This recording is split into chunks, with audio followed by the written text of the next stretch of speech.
Hi everyone, welcome back to my channel. Today I'm filming a chatty get ready with me, sort of everyday products that I use and then some. I don't do this whole glam every day. Definitely don't put my hair in rollers every day. But for those who don't know, I work outside, and so these are products that I have found work really well in all different kinds of conditions. I'm not really going to be making a tutorial, but I will list all of the products that I use down below. I got a really sweet comment on an old video of mine, which I'm kind of like horrified and shocked that anyone is watching that video, but it was so nice and heartwarming that someone found it helpful. And it's a video where I talked about leaving my corporate job to become a gardener. And I made that video 3 years ago, a month after I had started that job. And I just have so many thoughts, so many things I could add. I worked that job for 3 seasons, loved it, like it changed my life, less because of the job itself, more that it introduced me to a lifestyle that I had always really dreamed of living. And I love working with plants, I love working seasonally, and I'm still in the green industry. I now work for a tree company, but I wanted to talk a little bit more about the process of getting here, and it means a lot to me to be an example of someone who is excited about my life, and I really like my life. Not that it's easy. I am almost 30, and one thing that I have learned is that life is never uncomplicated. There are always going to be things that are really unfair, and now it feels like there's so much incentive to keep everyone stressed and distracted. When I was in my mid-20s, that's when, coincidentally, it was COVID, but that's when I really started to be able to hear my intuition.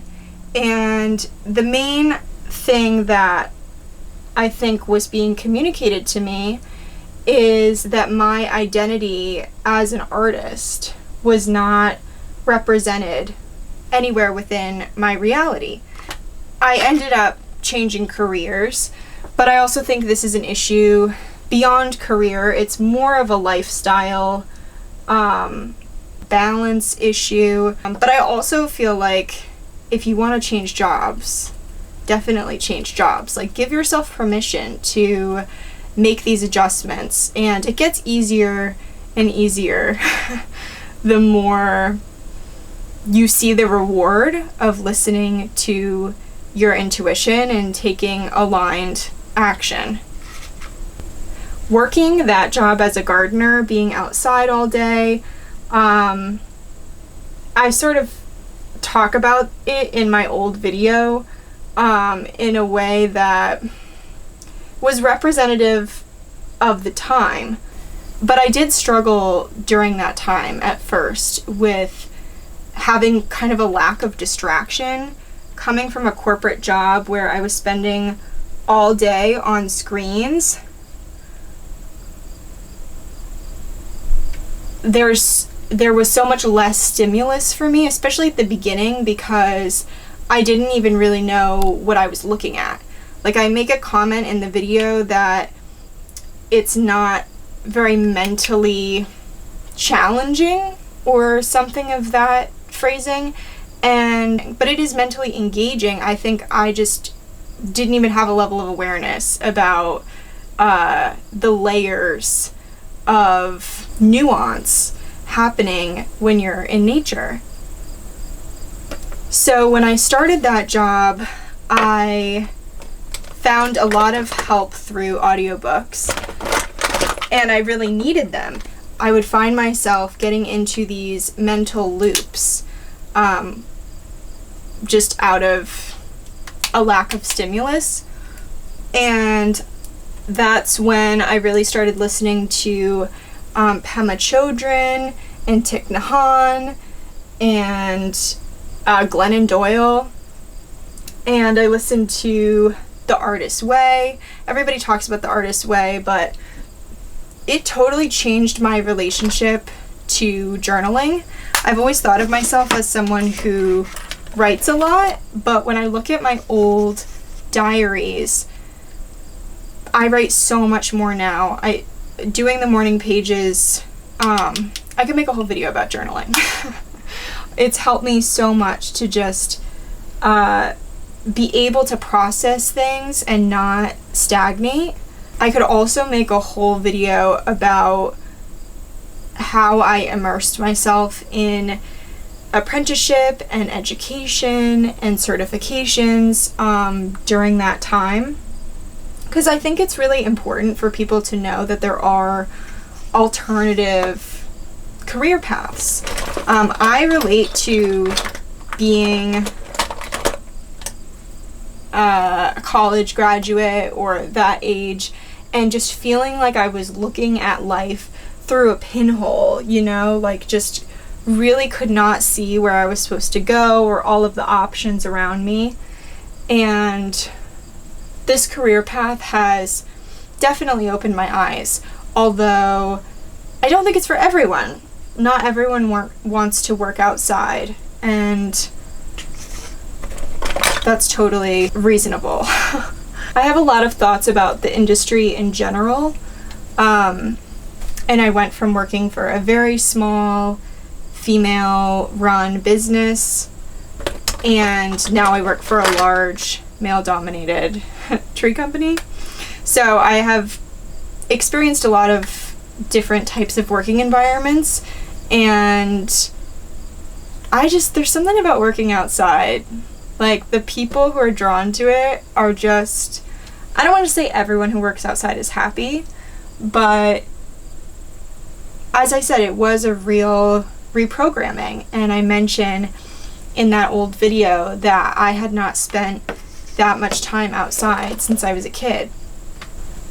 It's funny how when I was in my early 20s, I would wear full coverage foundation always because I never wanted my face to look flushed. I think it was also that period of like Insta glam makeup, and it's so funny to me that now blush is so popular, and that's just, I mean, in my opinion, it's just way better to have some color in your face, for me anyway.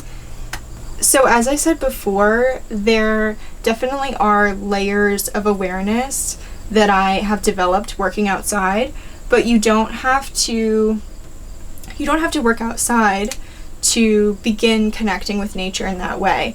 And it really started with just being able to identify what's around me, and I've found nature to be such a tether in those times when my brain was spiraling, to be able to look beyond myself and my stresses and see all that's going on around me and all of the cycles and seasons that nature demonstrates.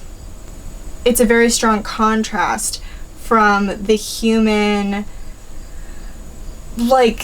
concept of just this exponential growth and expansion. That's not the way that nature operates. There are exponentialities, but there's also a, rooted nature. and a time to bloom and a time to seed. And I know not everyone is going to pursue a career working with plants, but there's a lot to learn from nature's wisdom. Having the ability to recognize the plants around you and the native, I mean, it might not even be plants for you, it might be insects or birds.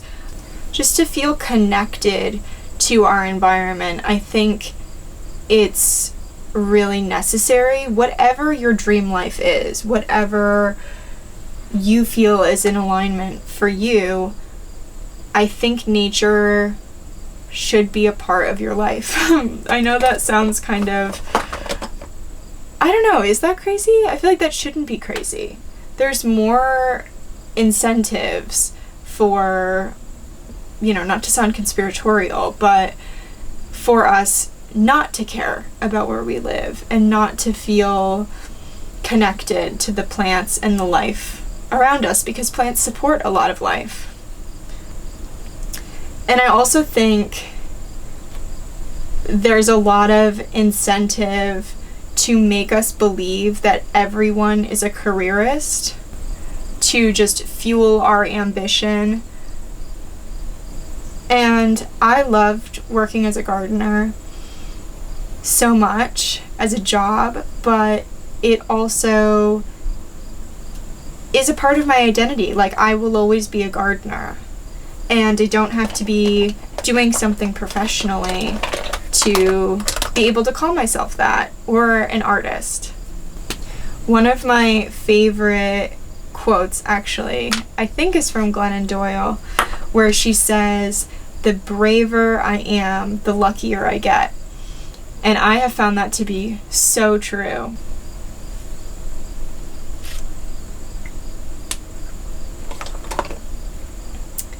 Because it is beyond career, it is about my lifestyle, it is about where I live and how I live. And if the version of me that filmed that video could see my life now, she wouldn't believe it. It's not easy, but it's everything that I wanted. And through embodying the version of myself that I always wanted to be, I have attracted like amazing people into my life. I've met amazing people doing all of the jobs that I've done over the last few years. People I would never have met. I've made like amazing friends. Even my relationships that existed before this transition, with my family or my partner, like, we have deepened our connections through being able to talk about, you know, with my family, talk about their gardens, or with my partner who's a woodworker and a great craftsman. We're able to have this level of creativity about projects that we want to do here, because now I really feel that I have skill. I'm just saying all of this in case you are hearing that voice that just asks, what if? But this dream that I'm living could have manifested in so many ways. There's so many places that I looked at buying land that would have been way further away, but I could have done it. I could have found a path. I could have found another sort of portal, the way that gardening was, to just really challenge the framework. Like, I was raised, and I think so many people are raised with such rigidity around what is success, and our families and people who love us want us to live an easy life. But I have found that my desire is to live a curious life. If I want to change course and believe that things will work out. It's a little overwhelming. It would have been super overwhelming for me 3 years ago to try to reverse engineer how I got here. The most important thing, the only thing that really matters, is to find the fun in your everyday. And I think that the purpose of life, the experience of happiness, is just to have a good day. And ultimately, the people who really love you just want you to have a good day.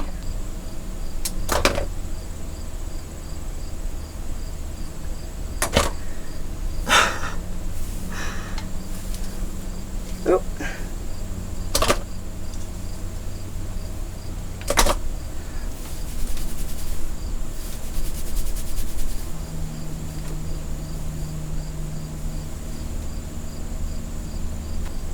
And ultimately, that's all that matters.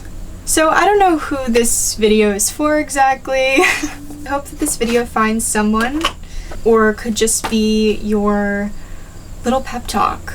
I want you to have a good day. And thank you so much for watching. I will see you in my next video. Bye.